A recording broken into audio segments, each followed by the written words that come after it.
Yeah, so this is how I kind of built my entire life in business off of spite. I'm sure a lot of people have a similar story actually, because when I was young, I didn't have a lot of I didn't have a lot of friends, and I didn't have a lot of people that I felt like really respected me, and rightfully so. I was kind of an introvert. I didn't really talk to people. So naturally, I didn't have a lot of relationships, and I felt kind of excluded from things, which was mostly my own doing. So, well, what this turned into is a constant stream of people not really believing in me, people seeming to doubt me, and that went throughout my life.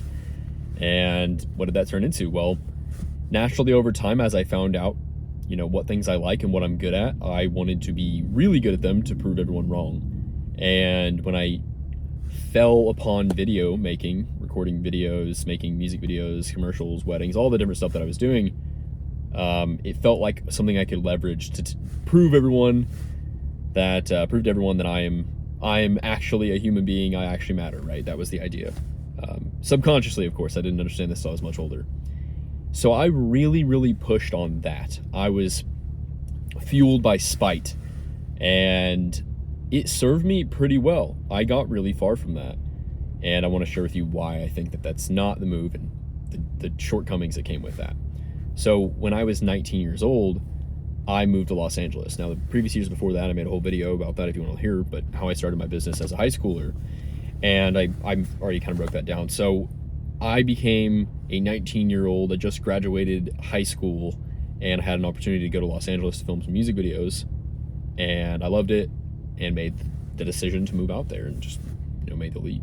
So when I did that, it was a Hail Mary. I had no plan, and I had like no money. I had literally just enough money to cover the first month's rent and to buy couches and like furniture and stuff with my roommates that I didn't know.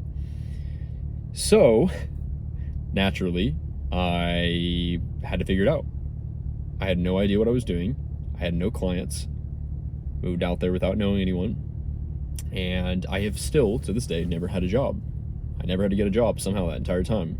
I've always used my camera to make it work. I've always used my camera to fuel whatever I'm doing, to pay for whatever I'm doing, wherever I'm living, and that's been the recurring theme. Naturally, I had a very impure fuel source because everyone around me didn't believe I could do it. Like, my own family members were telling me that I definitely can't do this. This is just a job. It's just a hobby. It's not a real job. It's just like it's a hobby. It's a game. And that's kind of how they treated it. And so naturally I got really offended by that. Like, I took it personally. I took it as, oh, you don't believe in me. You don't think I can do this. So I got offended, and I used that. That pushed me. It was like it's like dark fuel source. And I didn't even know there was anything wrong with that for years. So basically what happened? Well, I moved out. I had to find a way to live. I made music videos and worked with whatever I could get. And I hit a certain point where people believed in me. Lo and behold, everyone, including the people who didn't believe in me at the beginning, were praising me, were, telling me how good I'm doing. And I think it's so normal. Side note, it's so normal, I think, to get offended by those people and to hate those people and to look back on those people like, really a lot of you feel like a lot of disrespect. But I'm starting to realize that people, I don't think they usually mean it personally. People put themselves in your shoes. So you're like, oh, I'm gonna move to Los Angeles and film music videos and somehow survive, and rent's triple the cost of where you're from, all these things.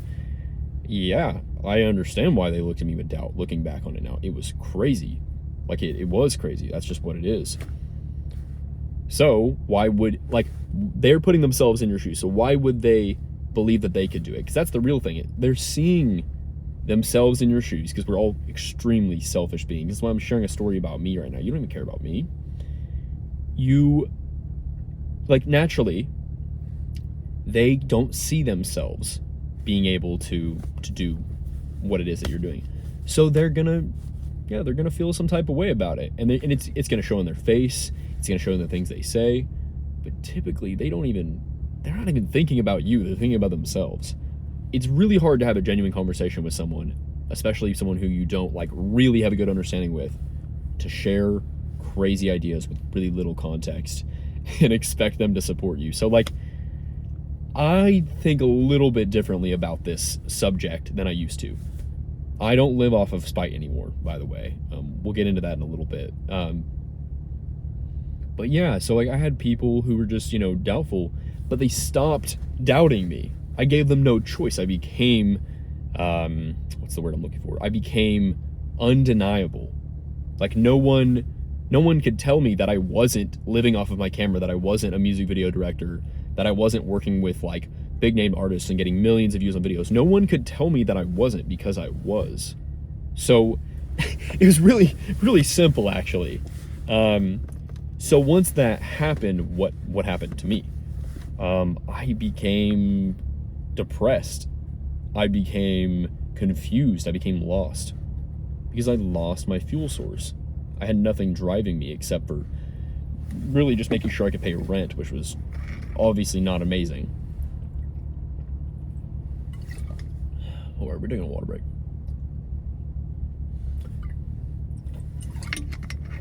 But anyway, so I was very, very sad and depressed and just felt strange for a long time, and I didn't even understand what was going on. I didn't realize that I was losing my fuel source, and I tried to dip back into that like over and over again, and the well was like empty, and there was nothing there anymore. So over time, and I'm still working on this, to be completely honest, I've had to develop a completely new fuel source. And I think the thing is you'll probably run into this yourself. The reason I'm sharing this with you is because this is a very strange thing that happened, and I didn't understand it for a very, very, very long time. It took me years to understand what was going on, to be completely honest. I didn't get it. And I think that now that I'm starting to really grasp it and realize that you kind of need to build like a positive fuel source to have longevity, it needs to be something that you can keep going to. And it's like the difference between like doing a hard drug, and then doing like, drinking like a coffee, or drinking caffeine. People who take like hard drugs, like the intense bursts, of whatever that is. In this case, it's like the energy of like just fuel source of work. Like I used to push myself so hard. Like I used to literally edit for like multiple days on end. I used to just I remember one time I stayed up for like 72 hours. I'll have to share that story another time, but I stayed up 72 hours editing a video and then showed up to a music video set and was like delirious. And I just used to push myself so hard all the time because I was fueled by this like dark energy. Like I was just like, I had something to prove. And now I think I do have something to prove, but it's more to myself rather than to other people. And I think that's what's really changed. It's like being the best version of myself for me, not to punish myself. Or to get ahead of other people. So that's what's had to change. So I guess I'll share a little bit about the positive. Fuel source concept. I think that's having a support system. I think that's having goals and set plans and just giving yourself a little bit of direction, and putting in a strong why behind it. Like, for instance, one of my like why changes has been like, okay, like I'm gonna have a family someday. I'm not just gonna be a digital nomad, single dude flying around doing whatever the hell I want forever. I'm gonna build a family at some point. You kind of need money for that. You kind of need some structure for that. I still live my life like by the seat of my pants and travel and have a pretty crazy life, but it's like there's a point to me creating wealth and things like that now that I didn't used to have. So things like that, I'm not going to go way into my own stuff, but you get the point. Like changing it to something that's sustainable, something that's positive, it's a tough thing to do, and it doesn't burn as hot as spite does. I often make the reference that spite is like jet fuel. It burns hot. I don't know anything about jet fuel actually, but it burns hot and fast, and once it's gone, it's gone. And that's kind of the way I look at it. So nowadays, I see it like this.